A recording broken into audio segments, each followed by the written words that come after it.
Welcome into the Wednesday edition of the Pack a Day podcast, the first ever video edition of the Pack a Day podcast for the Wednesday crew. I'm Steve Perhach, joined as always by the nerdy Dusty Evely with his thumbs up. No shooters tonight, Dusty. No shooters. Pew pew pew pew. There you go, Steve. That one's for you. I appreciate it. Yeah. How you doing there, bud? I'm doing great, man. Listen, I'm living great. I was driving down the road tonight, and like all of the trees are just brilliant colors, and leaves are falling. It's a beautiful time of year. I'm having a blast. So yeah, I'm doing good, man. How are you, Steve?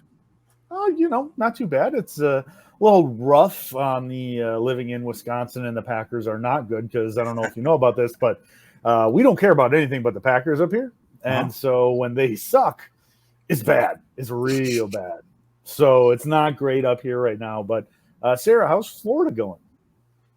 Pretty good. I just got back from vacation, which was nice. Definitely, especially with the Packers world and all of the negativity going on there. I felt like I was in a little bubble of positivity and good vibes, and I could escape from that for a little bit. But I'm doing good. I'm excited. We're changing it up a little bit. We have a video episode. Never done that before, so we'll see how it goes. Yes, welcome back to the crap show that is the Packers Twitterverse and everything going down there. It's not a fun place, Sarah. It is definitely not a fun place right now. But guys, I don't know.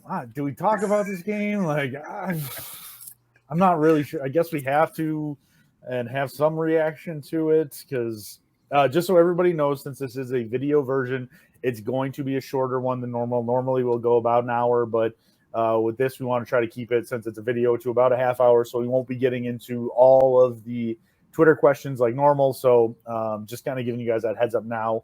But we'll try to answer some of those on Twitter after tonight and tomorrow. But I guess let's get into this. Dusty, I know Sarah was on vacation in Nashville. She was actually at a football game. So let's have you tell us a little bit about what you saw in the Packers-Commanders game. Yeah, so when I watched, I didn't get a chance to watch a ton of it live, just because we did not get it here. I can't remember. I don't know. There's a Browns game on or something, and so we got a Browns game instead. So I tracked the initial watch essentially through Red Zone. So you get little clips here and there. Like, oh, this doesn't look pretty, and then I was able to kind of track it down a little afterwards. And I watched some with my son, and he kept asking me questions, and I was like, "It's bad. It's all bad. Don't you understand? The sun is dying. Like, this is all terrible." But yeah, watch it again. I think I know there's been a lot of talk about Rodgers, and I think he played fairly well. I think he missed a couple throws, but for the most part, we're seeing the same issues. It's guys running into each other and guys running the wrong routes and the timing wrong and not getting off the line and all that stuff. So that sucks. Well, I will say one of the encouraging things was Quay Walker. I'm saying this because, Steve, I am here with you. It was really interesting, especially the first quarter. There was a lot of motion. They're running motion pre-snap and immediately post-snap. And Quay Walker is getting caught up in that stuff so far this season. You're playing with a young linebacker's eyes and all that, and he doesn't know where to go. It was like they put cement shoes on him. He was just standing in place, and until he was sure whether it was a run or a pass, I'm sure this was a coaching point, he would just stand there. And then once it was like, okay, this is a run, I'm hitting my hole. And it seemed like it was just they basically told him, you're a freak. You can catch up. You got catch-up speed.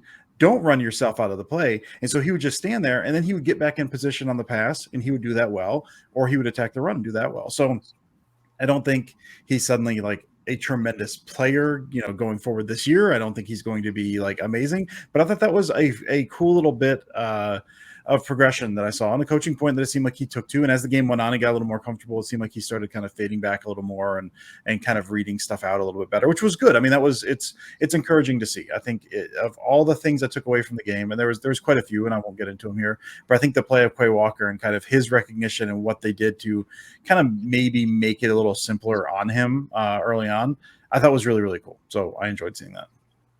Yeah, actually, I believe that I tweeted about after seeing him light up Taylor Heineke on rushing the passer, coming around. I was like, I need to see some more Quay Walker rushing the passer. And I think I saw a stat saying that he has a 50% win rate when he rushes the passer.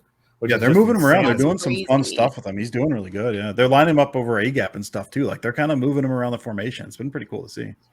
Yeah, and I mean, especially we all know that inside linebacker is one of the most difficult positions that and tight end on the other side of the ball, where that's the most difficult to learn on the fly in the NFL. It's so much different from college game to the NFL game that, yeah, seeing him make those strides, that's huge.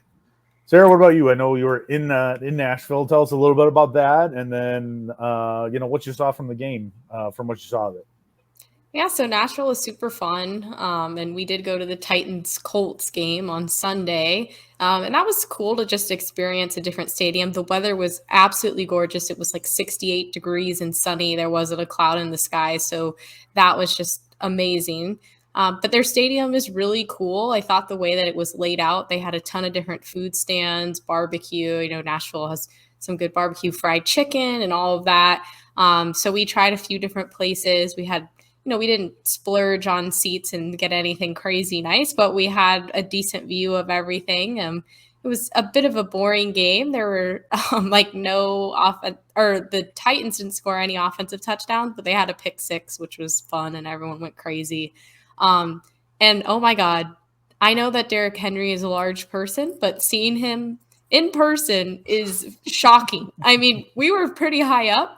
And when all the players for warm-ups came out of the tunnel, you're just like, oh, yeah, there he is, because he's built like a linebacker and he's a running back. So it was really cool to see that. And my boyfriend and I were saying, we've gone to Green Bay and we've gone to games there. There's so many different jerseys, right? There's Rodgers jerseys. There used to be Devontae, Aaron Jones. There's even still Favre jerseys, and you see Star. I have never in my life seen so many of the same jersey. It was just everybody had a Derrick Henry jersey on. It was like no one else existed on that team. But it was really a unique experience. I'm glad we got to do it. As far as the Packers, we were checking the score when we could. We saw that pretty early into the game that Aaron Jones scored a touchdown. So Bailey and I were like, great, they're giving the ball to Aaron Jones. They're doing what everyone has asked. We'll put our phones away because it seems like the Packers have finally figured it out. And then we check at halftime, and it was a much different story. And by then we were checking on our phones. We were pulling up streams that we could, and quickly became very disappointed. And we're walking out of the stadium trying to call an Uber, and Bailey's walking down the street trying to see what the final score is and what's happening. And I'm like, we need to find an Uber. Let's go. And he's like, the Packers suck. I hate this. This is horrible.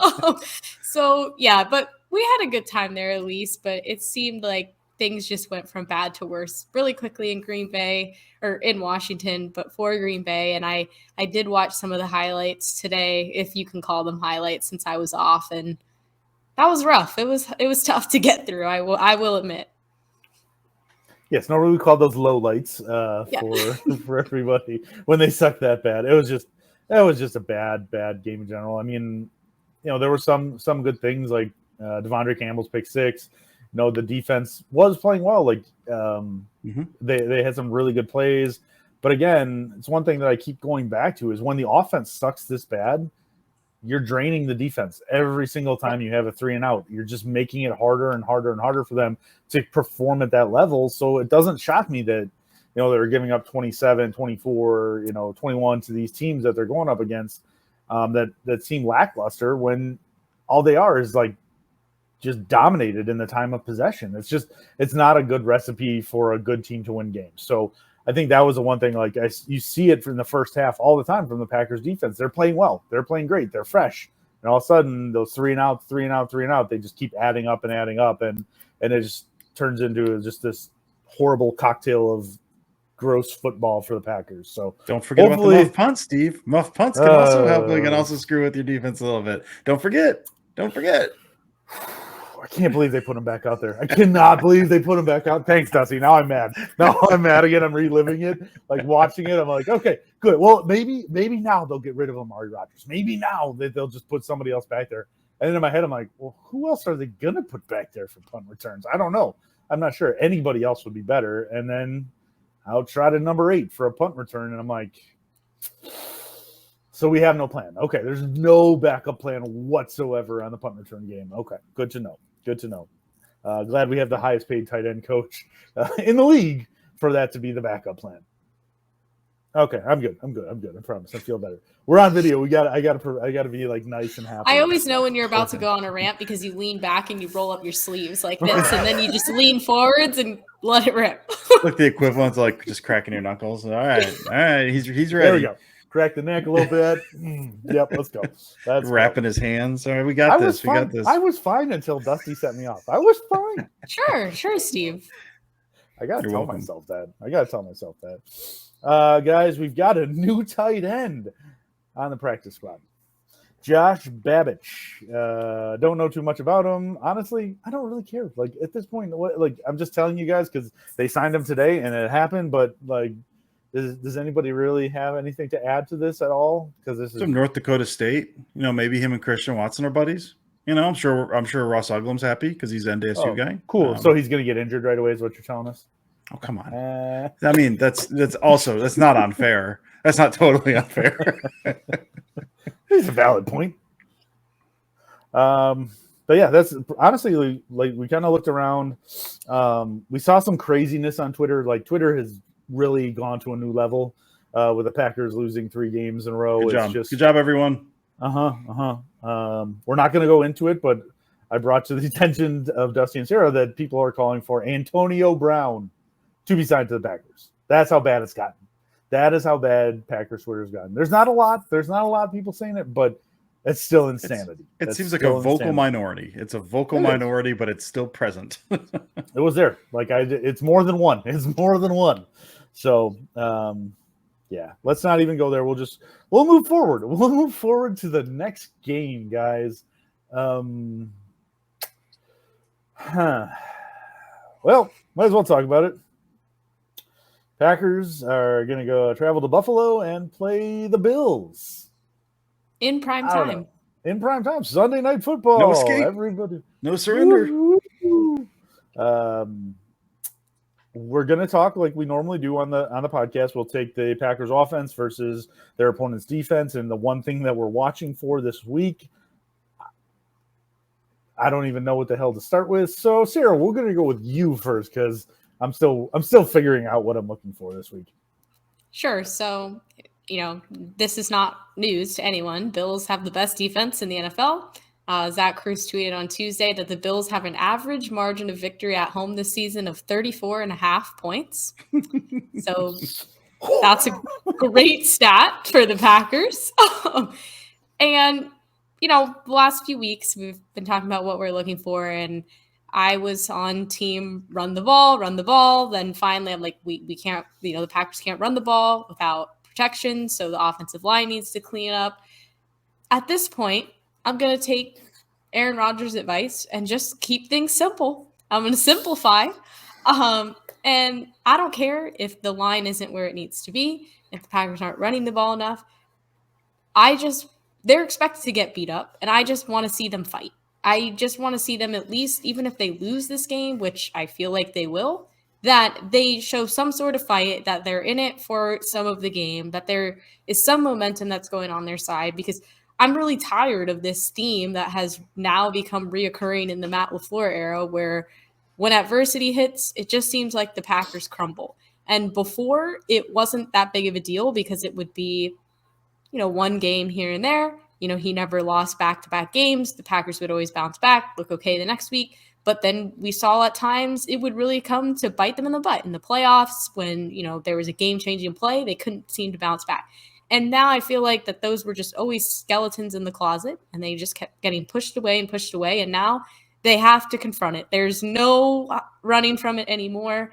And here's the time to kill the narrative for good. You have an opportunity to snap a 3-game losing streak. I'm not feeling confident that it happens, but at least look like you want to snap it, that you want to go out there and try. Because it's tough to watch. I mean, just as a fan of this team, and the offense is, a lot of people are pointing fingers at Aaron Rodgers or pointing fingers at the play calling. I think it really just comes down to poor execution. Everything is really sloppy. It just is tough to watch. So I hope that they can at least execute somewhat against a really good team, and I'll just be looking for that. Any fight that they can provide on offense and just look like they care a little bit. Dusty, you got something for us?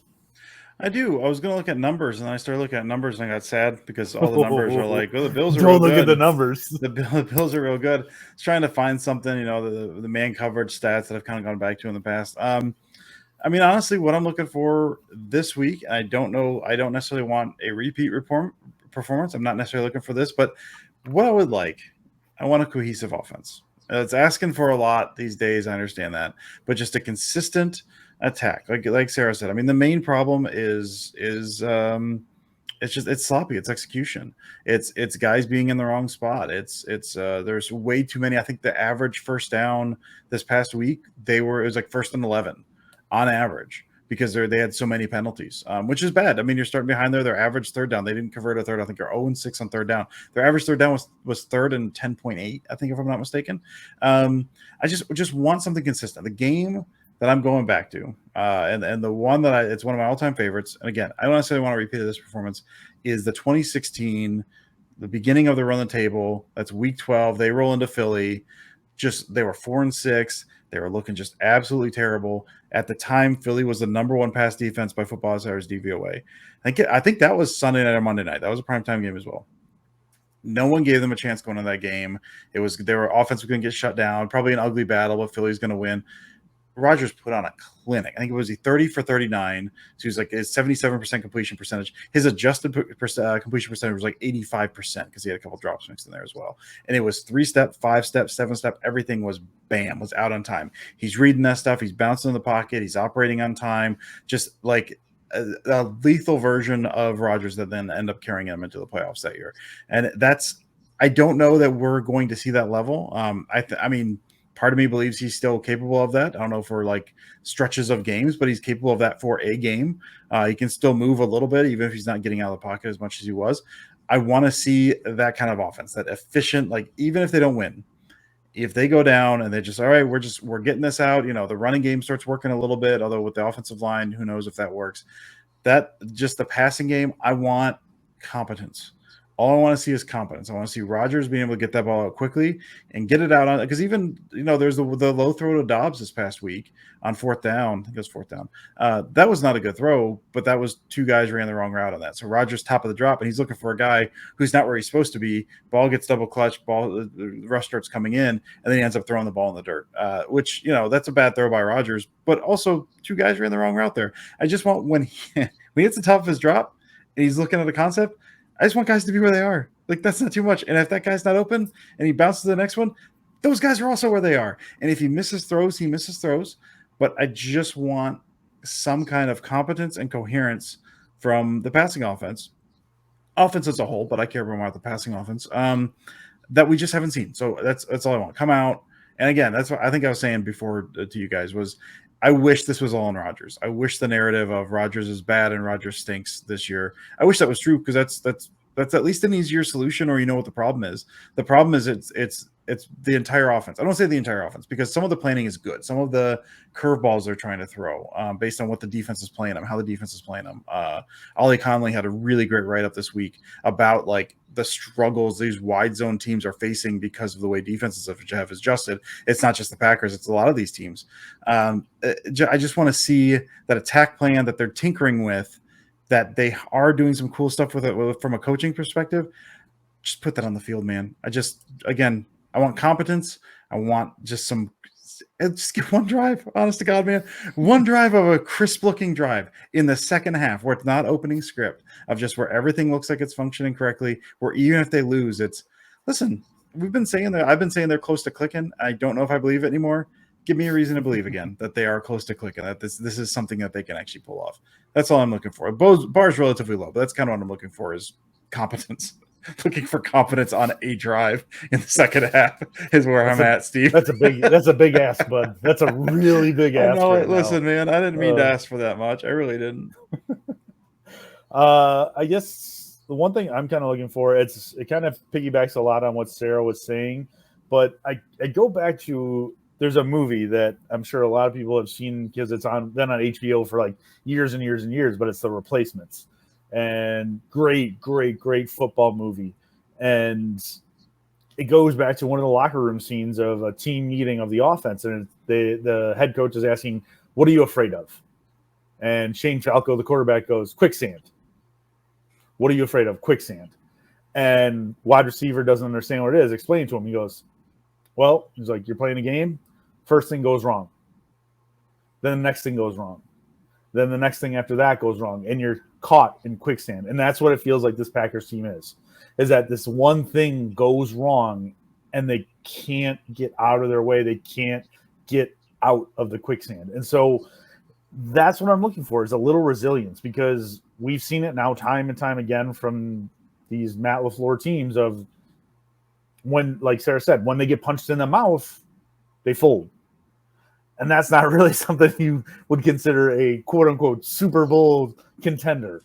So I want to see that, hey, we've been punched in the mouth multiple times. Now it's time to get up. Now it's time to fight. Like, let's actually get together as a team and grow. Like, it's okay that they're 3-4 right now. They're not the Super Bowl contender we all thought they were potentially going to be. And the offense is worse than we thought it was going to be at this point. That's okay.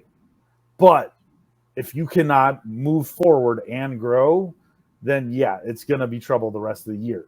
So what I'm looking for is to potentially try to get out of that quicksand for the first time this year and see what this team can actually do. Because like we said, they're going up against Buffalo, probably the top team in the NFL.